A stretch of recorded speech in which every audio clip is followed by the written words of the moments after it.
Assalamualaikum warahmatullahi wabarakatuh. Tribuner, jumpa lagi di program Talkshow Tribun Kaltim. Bersama saya Sumarsono, pemimpin redaksi Tribun Kaltim. Bersama tamu yang luar biasa, Ibu Carolina Meliata Sibarani. Beliau dari Badan Meteorologi, Klimatologi dan Geofisika, Stasiun Meteorologi Kelas 1 Sultan Haji Sulaiman Spinggan Balikpapan. Tribuner, bahwa beberapa hari ini Tribun Kaltim headline-nya mengenai kekeringan, khususnya di Kalimantan Timur. Dan kalau kita lihat di beberapa media, memang kebakaran hutan sudah mulai bermunculan, kabut asap juga teman-teman di Kalimantan Tengah, Kalimantan Selatan sudah terdampak betul dampak dari El Nino. Nah, apa itu El Nino dan kira-kira kemarau ini sampai kapan? Nah, mungkin nanti Mbak Carolina bisa menjelaskan. Mbak Carolina. Nah, memang kan fenomena El Nino kan sebenarnya sudah sering terjadi. Nah, di tahun ini sepertinya kan pemerintah juga jauh-jauh hari sudah memberikan peringatan bahwa akan berlangsung cukup lama. Bahkan di Balikpapan sendiri misalkan harus siap-siap nih giliran PDAM itu tentu, karena memang kita sangat berharap dari Waduk Manggar ketika kering ya berarti PDAM tentu akan bergiliran. Seperti apa Mbak kondisi sebenarnya El Nino yang tahun ini? Ya, terima kasih Pak Sumarsono. Ya, jadi memang El Nino adalah suatu fenomena cuaca dan iklim yang memang terjadi di Samudra Pasifik. Nah, fenomena cuaca ini berlangsung kira-kira berperiode kisaran 3-5 tahun sekali terjadinya. Nah, diprediksi dan sudah diinformasikan pada awal tahun oleh Badan Meteorologi, Klimatologi dan Geofisika bahwa akan terjadi El Nino yang akan mempengaruhi kondisi atmosfer di Indonesia. Nah, pengaruhnya itu adalah kita akan mengalami kekeringan. Nah, kebetulan pada akhir tahun ini, dari pertengahan tahun 2026, kita juga diprediksi akan mengalami musim kemarau. Nah, ketika bersamaan, maka kita ada potensi yang kita sebut sebagai kekeringan meteorologis. Kekeringan meteorologis. Nah, iya, ini yang baru nih. Kekeringan meteorologis. Iya. Jadi kan kita taunya tuh tadi karhutla atau kebakaran hutan dan lahan. Iya. Nah, kebakaran hutan dan lahan ini tuh kaitannya itu adalah lahan-lahan atau hutan yang jenisnya adalah gambut itu akan mudah terbakar. Dan Pulau Kalimantan apalagi ini, batu bara dari bawah kan. Betul. Jadi memang BMKG sendiri memantau titik panas tadi, hotspot yang ada di bawah permukaan bumi, dan ketika itu banyak dan lahan di atasnya adalah gambut, maka atau mudah terbakar, maka itu ada potensi kebakaran hutan. Hingga saat ini dipantau dari stakeholder terkait yang sudah bersinergi dengan BMKG, kebakaran hutan di Kalimantan itu cenderung lebih besar di Provinsi Kalimantan Tengah maupun Kalimantan Barat. Oleh karena Kalteng dan Kalbar ya. Iya, benar. Oleh karena itu BMKG sendiri juga sudah bersinergi dalam untuk meminimalisirnya, juga sudah dari awal tahun dengan gubernur-gubernur di provinsi tersebut itu mengadakan operasi modifikasi cuaca. Jadi kita termasuk kan Kaltim juga akan melakukan itu benar. Ya. Kaltim sendiri hingga saat ini, saat kita sedang berdiskusi ini, Kaltim saat ini akan difokuskan pertama di daerah Sepaku. Di daerah bukan Sepaku. Tambang, Sepaku ya? Sepaku berarti yang IKN. Iya, benar banget, IKN. Jadi, tapi ya itu tadi, kita kekurangan debit air mungkin kan. Jadi kita lebih ke Kalimantan Timur ini, walaupun sudah ada yang terkena kebakaran hutan dan lahan, tapi debit air yang saat ini sedang difokuskan untuk menambah debit air. Mbak Carolina, kalau tadi bicara hotspot, titik api apa, titik panas ya, yang terpantau untuk wilayah Kaltim cenderung terus meningkat atau? Ya, benar sekali. Jadi dari 10 tahun terakhir kita bisa bandingkan tahun 2025 hingga 2026 itu pada bulan Agustus ini dari awal hingga akhir ya di 2025 kita sudah mencapai 8 ribuan titik. 8 ribuan. Nah, sedangkan hingga saat ini kita masih di minggu ketiga bulan Agustus terpantau juga sudah mencapai 8.000. Jadi ada kenaikan hingga 1%. Oke. Belum selesai Agustus kita sudah naik. Nah, kalau kemarau atau fenomena ini kan Agustus ya? Iya. Ini puncak-puncaknya atau masih kemungkinan masih September, Oktober ini? Oke.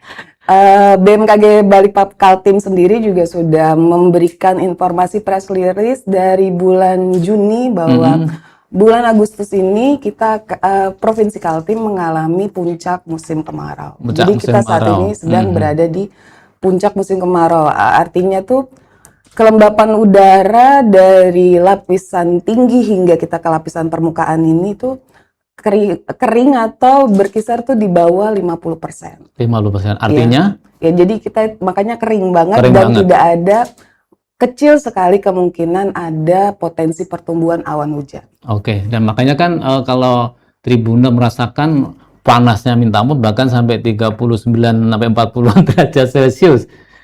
Sepertinya itu ya salah satu dampak cuaca menjadi lebih panas. Oke. Iya. Jadi untuk di Kalimantan Timur sendiri yang terpantau untuk suhu tertinggi itu kita bisa terpantau terpantau mencapai hingga 35 derajat Celcius. Dan itu terjadi di Berau. Oh, itu yang paling panas 35? Ya, hingga saat ini pemantauan cuacanya ya, hingga saat ini kondisi. 35 aja udah panas, apalagi kalau segitu. Ya, apalagi ya kemungkinan besar sih untuk di Indonesia sendiri sih hingga saat ini untuk dapat mencapai 39 derajat Celcius itu belum ada potensinya. Tiba-tiba itu belum ada. Oke Mbak, kalau tadi kita bicara perakiraan kan bahwa Agustus adalah menjadi puncaknya kemarau. Nah tentu masyarakat juga kira-kira sampai kapan nih Balikpapan, Kalimantan Timur tidak mendapatkan atau tidak merasakan air hujan nih?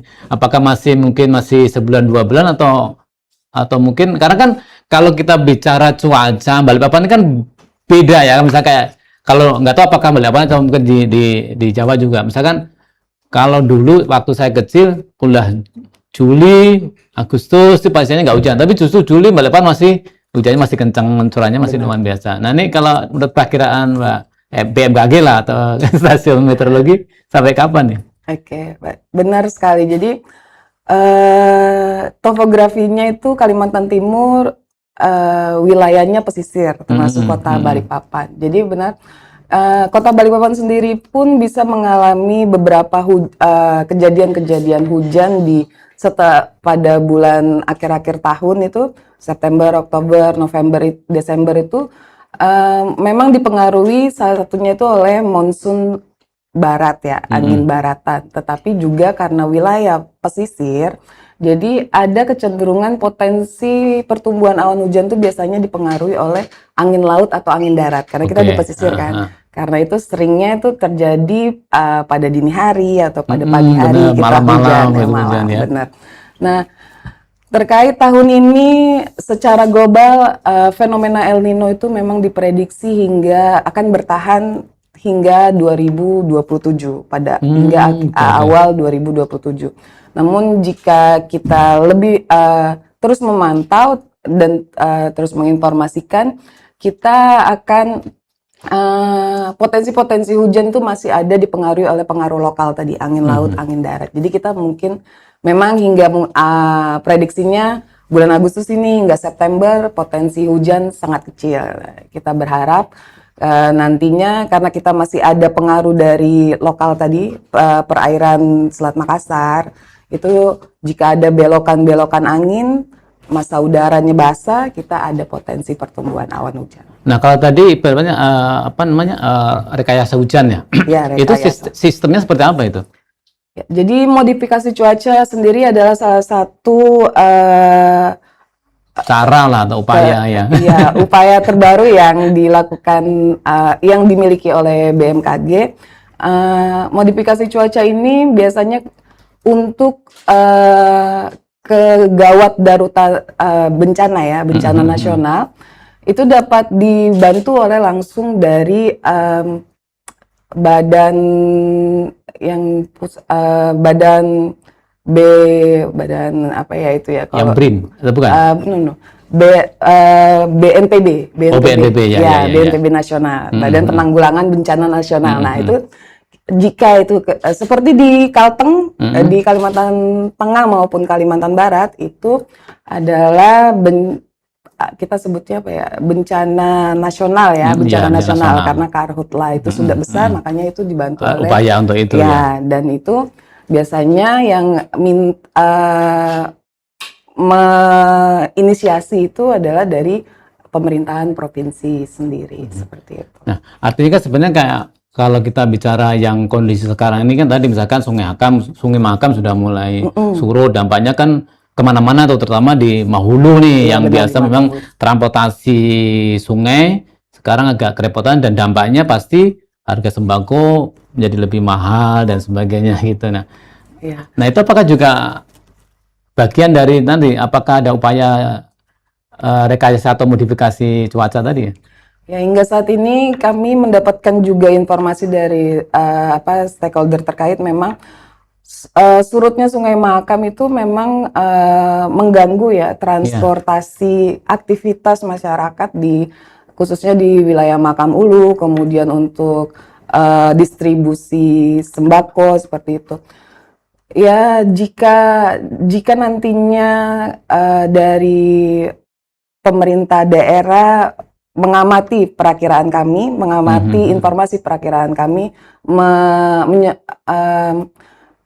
menerima analisis bahwa El Nino itu bisa terjadi hingga 2027, bagaimana cara penanggulangannya, kita bisa bersama-sama mengadakan itu tadi usaha rekayasa atau modifikasi cuaca untuk menambah debit air, entah untuk waduk, entah untuk sungai, jadi kita bisa menanggulanginya secara bersama ya. Benar. Karena ini banyak ini kan fenomena alam yang kita sebenarnya juga tidak bisa menghalangin itu. Tapi tentu dengan antisipasi perkiraan ataupun masukan informasi dari BMKG ini lebih menjadi tadi kesiapan pemerintah daerah untuk mengantisipasi hal-hal yang memang tentu masyarakat akan terdampak itu. Iya, sangat terdampak. Nah, Mbak Caroline, kalau ini juga sering kita dengar istilahnya El Nino Godzilla nih. Padahal kan secara ilmiah sebenarnya kan nggak, istilah itu kan nggak ada, cuma nggak. Ini sebenarnya apa sih? Oke.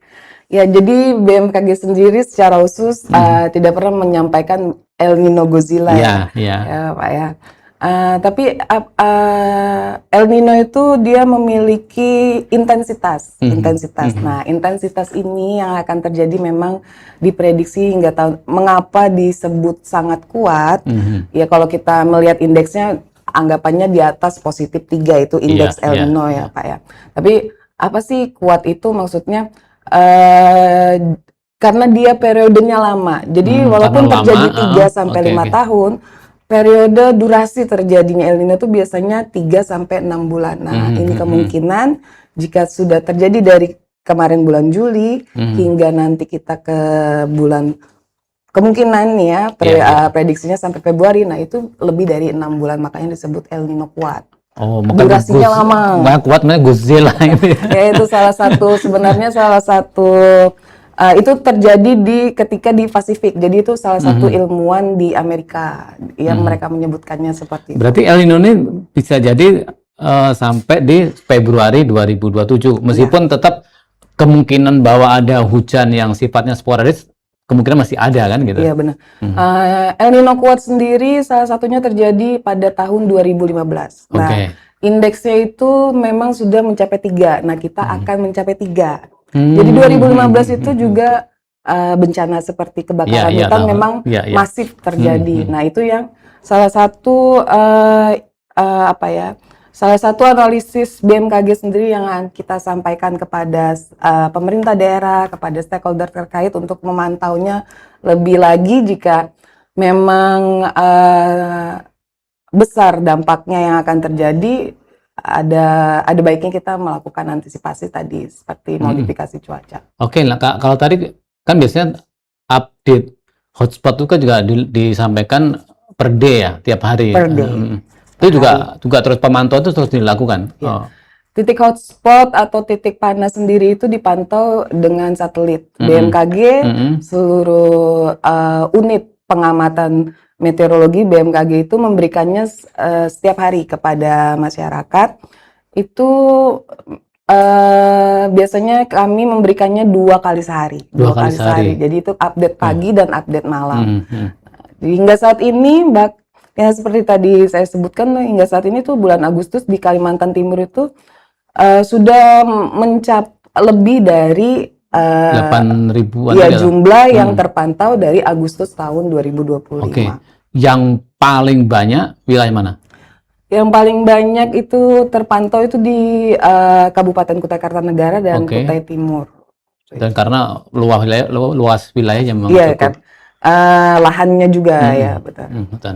Nah, Mbak Karolin, nanti kita juga akan diskusi karena sepertinya asap juga mulai kelihatan di Balikpapan, meskipun kebakaran hutan lahan itu kebanyakan terjadi di Kalsel maupun Kalimantan Tengah.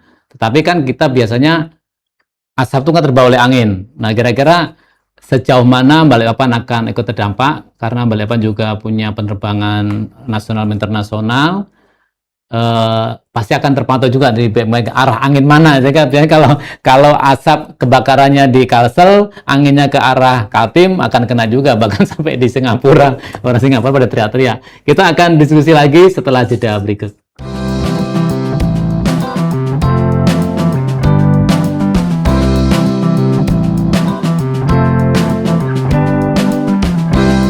Oke, kembali lagi bersama Ibu Carolina Merilita Sibarani dari Stasiun Meteorologi Kelas 1 Sultan Haji Sulaiman Sepinggan Balikpapan.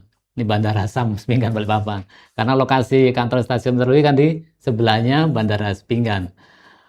Mbak, tadi bahwa fenomena kabut asap ini memang ya terjadi ketika memang kebakaran hutan terjadi di sebagian banyak wilayah Kalimantan. Nah, termasuk Kaltim kan meskipun sejauh ini belum begitu besar lah ya kebakaran hutan dan lahan itu, tapi kan tidak menutup kemungkinan akan terdampak juga karena kan terbawa arah angin kan gitu ya. Seperti apa penjelasannya, Mbak? Apakah sejauh ini sudah mulai pertanda bahwa kita harus antisipasi kabut asap dan sebagainya? Ya, jadi kabut asap itu juga merupakan salah satu fenomena cuaca yang diamati. Nah, asap sendiri itu terjadi atau disebut sebagai fenomena cuaca asap itu terjadi ketika kelembapan udara itu di bawah 40%. Makanya ada asap dan itu sangat mengganggu penglihatan atau visibility, juga mengganggu pernapasan jika dihirup. Nah, untuk Kalimantan Timur sendiri terpantau trajektori asap itu sudah muncul, atau cuaca asap itu sudah muncul di wilayah Kalimantan Timur bagian utara, wilayah Berau juga sudah. Namun untuk Kalimantan sendiri memang secara masif itu terpantau sudah ada di Kalimantan Tengah, Kalimantan Barat, juga sebagian Kalimantan Selatan. Ya. Nah, oleh karena itu, karena asap ini juga bisa mengganggu hubungan internasional, jadi saat ini tuh Indonesia mengalami muson timur ya, muson timur. Jadi angin cenderung dari arah tenggara atau selatan. Ya, dari arah tenggara atau selatan. Nah, jadi namun jika sudah melewati beberapa halangan, dia bisa berbelok seperti itu ya. Tapi kecenderungannya di Kalimantan Timur memang arah angin tuh berasal dari arah tenggara hingga selatan. Rata-rata juga dari daerah perairan pesisir. Nah, yang dikhawatirkan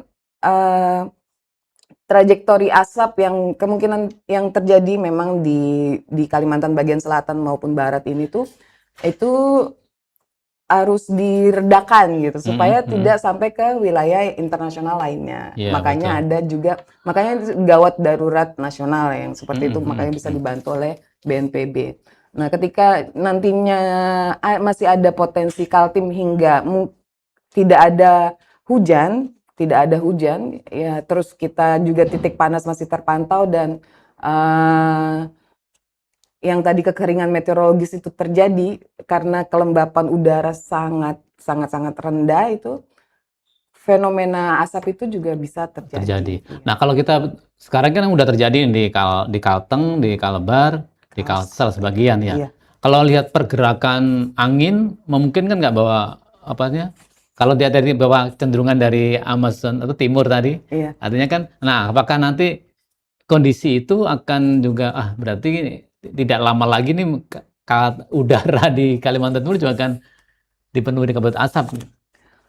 Ya, potensi tersebut sih untuk arah angin sendiri ya, tadi seperti saya sampaikan, bertiup dari arah selatan, namun ketika dia memasuki daratan dari perairan, terus dia melewati beberapa halangan, entah ketinggian dari topografi, bukit atau itu bisa berubah. Ya, berubah, dia akan berbelok. Dia berbelok. Nah, potensinya untuk asap itu asap kiriman ya sejauh ini. Sejauh yang 2015 pun ya itu terjadi di wilayah Kaltim sendiri karena dia ada kebakaran hutan. Kemungkinan itu memang ada, makanya perlu diredakan. Tapi sejauh ini yang istilahnya kabut kiriman belum terpantau asap ya. kiriman itu belum ada terpantau. Oke, nah ini juga tentu ini menjadi peringatan juga kepada masyarakat bahwa karena kondisi kemarau panjang, titik panas yang begitu banyak, Ya, ini kan rawan terjadi kebakaran lahan maupun hutan. Nah, ini kan juga perlu peringatan juga kepada masyarakat, jangan juga istilahnya membuka lahan dengan istilahnya membakar atau mungkin membuang puntung rokok sembarangan dan sebagainya gitu, Mbak. Karena yang perlu saya itu juga intent untuk disampaikan ke masyarakat. Iya, benar sekali. Jadi informasi-informasi atau himbauan untuk membuka lahan hutan gitu untuk kegiatan aktivitas masyarakat maupun yang dilarang membuang puntung rokok itu sudah disampaikan memang secara masif. Salah satunya itu yang sebenarnya yang sudah menjalankannya itu di Provinsi Riau, dan itu juga kita kita sampaikan secara nasional juga melalui BMKG maupun stakeholder terkait pihak keamanan, BPBD, BBN itu ya, Polda, iya semua instansi lah, karena memang dampaknya ini kan nasional, sangat luar biasa gitu kan. Itu sangat masif dihimbau memang. Iya. Bahkan termasuk ketika ada unsur kesengajaan membakar, itu juga ancaman pidananya juga ibaratnya harus hati-hati lah. Informasinya sudah dimengerti. Jadi memang perlu diwaspadai karena El Nino itu dapat terjadi hingga Februari 2027 dan potensi musim kemarau yang akan kita alami di Kalimantan Timur itu juga masih akan terjadi hingga September. Jadi kita perlu mengimbau atau mewaspadai pengurangan yang tadi untuk tidak melakukan kegiatan-kegiatan membuka lahan dengan cara membakar, kemudian tidak membuang puntung rokok di lahan yang sangat kering, karena kita secara alamiah itu kondisi atmosfer kita itu kering. Seperti kesehatan pada manusia juga ya. Kita kan 70% tuh air. Jadi pada saat yang kering ini pun kita juga harus memantau asupan cairan tubuh kita. Jadi ya perlu menjaganya bersama-sama. Banyak-banyak minum dong. Ya, secara teratur, bukan sekali 1 jam 1 liter ya. Tapi minimal hemat dalam pemakaian air, hal-hal yang tidak penting, tapi kalau minum ya itu harus tetap menggunakan air jadi menggunakan air sekunder kalau sebutannya kemarin itu himbauannya seperti untuk menyiram tanaman. Jadi kita tetap harus tetap menghijaukan lingkungan kita agar itu yang kelembapan udara yang secara alami kita alami ini kering itu teredakan gitu kan, kelembapannya rendah. Nah kalau kita bicara bahwa puncak El Nino itu kemarau itu di Agustus, September kemungkinan musim masih kemarau. ya. Artinya bahwa Kaltim ini benar-benar kemungkinan hujannya itu sangat minim sekali, bahkan mungkin tidak ada hujan tuh di Iya. bulan Agustus, September. Ya, bulan ini itu kalau di Kota Balikpapan yang terpantau itu curah hujan itu baru 1 kali kita terjadi hujan. September juga masih jadi kenapa disebut puncaknya ya kita benar-benar tidak Iya, merasakan benar-benar hujan hujan, ya. betul. Sedangkan di Pulau Jawa maupun Pulau Nusa Tenggara itu Masih besar sekali. mereka itu sudah dari bulan Juni itu 60 hari berturut-turut tidak ada hujan. Oke. Nah, kalau kita bicara nasional ini, apakah fenomena misalkan puncak ini beda-beda nih? Misalkan di Jawa ini puncaknya kemaraunya mungkin di bulan apa? Kemudian Kalimantan ini Kaltim khususnya ini di bulan Agustus, Pak. Iya, untuk Kalimantan Timur memang puncak musim kemarau terjadi pada bulan Agustus. Secara nasional 44% wilayah Indonesia itu sudah mengalami puncak musim kemarau di bulan Agustus. 44%. ya. Iya. Termasuk di Kalimantan Kalimantan ya. Timur, benar.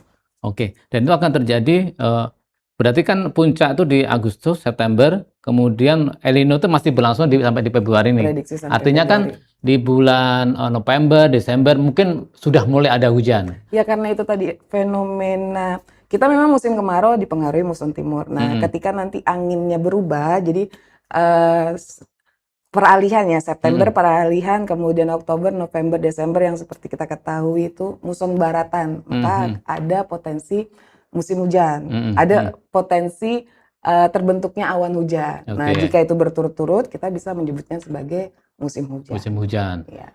Nah, ini juga perlu ini biasa apa terjadi ya ketika cuaca panas kemudian mulai berubah ke cuaca hujan, ini kan ada fenomena yang angin segala macam seperti itu ya, Mbak. Fenomena cuaca yang terjadi ketika musim peralihan itu seperti puting beliung atau yang kita sebut itu angin kencang ya, angin kencang. Nah, itu juga harap hati-hati di beberapa wilayah pemukiman memang sudah terjadi. Jadi angin puting beliung itu adalah angin pusaran yang sangat kencang terjadi awalnya itu dari perairan. Nah, ketika sudah dia masuk ke daratan. Dia akan rendah kecepatannya, tapi dia berputar, makanya disebut angin puting beliung. Ya itu memang terjadi karena ada awan hujan tadi yang besar, awan yang kita sampaikan kita ke masyarakat, awan cumulonimbus itu downdraft atau massa udara turun. Nah, dia berputar dari awan itu. Jadi awannya ikut jalan bersama angin. Karena dia ke permukaan kita sebut angin berputar.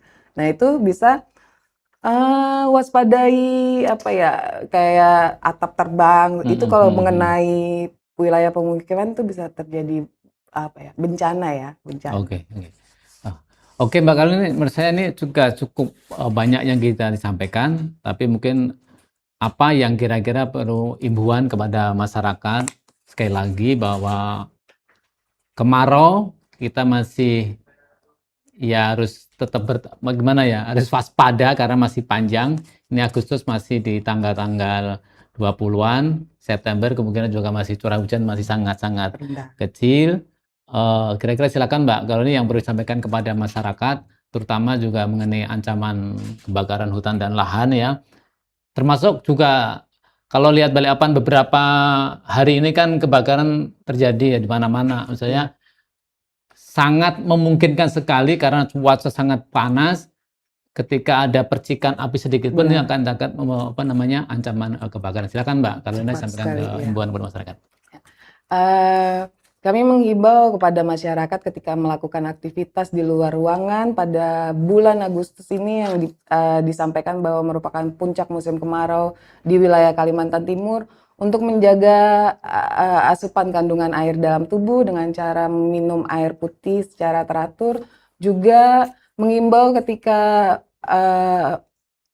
Tribuners melakukan aktivitas di luar, pastikan listrik itu dalam keadaan yang aman atau tidak ada kabel yang terbuka.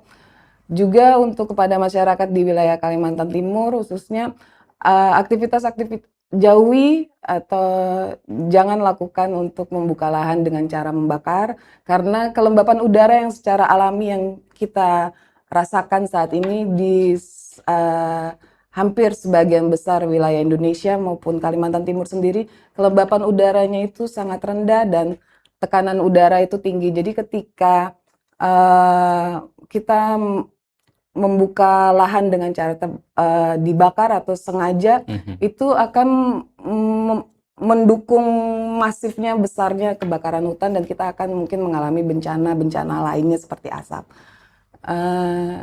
Dan ketika yang paling selain minum air putih, yang paling sederhana yang bisa kita lakukan juga kita menggunakan krim anti UV maupun skincare, kemudian kacamata anti UV, dan meskipun tidak ada hujan, payung anti UV pun juga bisa kita gunakan ketika kita beraktivitas di luar ruangan dalam periode yang lama untuk mengurangi. Termasuk mungkin nanti kalau udah kabut udah mulai pakai masker ya. Masker karena debu, karena anginnya cukup kencang jadi musim kemarau anginnya kencang, terus kelembapannya rendah.